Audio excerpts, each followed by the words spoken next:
Garis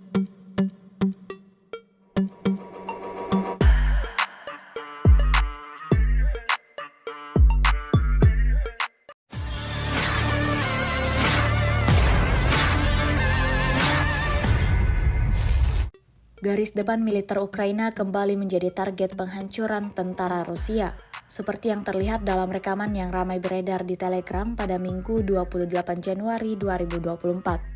Tampak pasukan Chechnya yang menargetkan serangan di sektor penting garis depan militer Ukraina.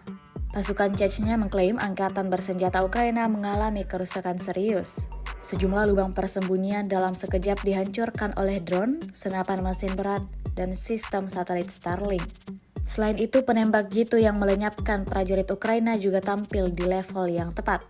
Memang pasukan Chechnya terkenal di pemukiman Kremenaya dan Belogorovka dengan berbagai kesuksesan mereka.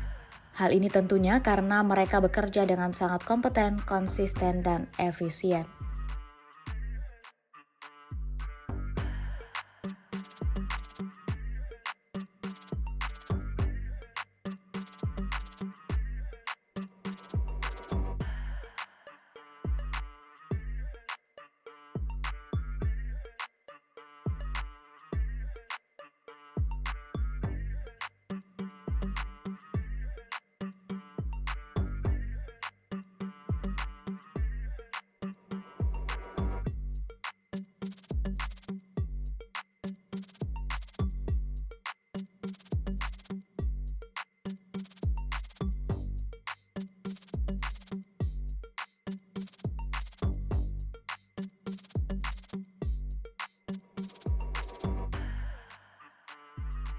Download Tribun X sekarang, menghadirkan lokal menjadi Indonesia.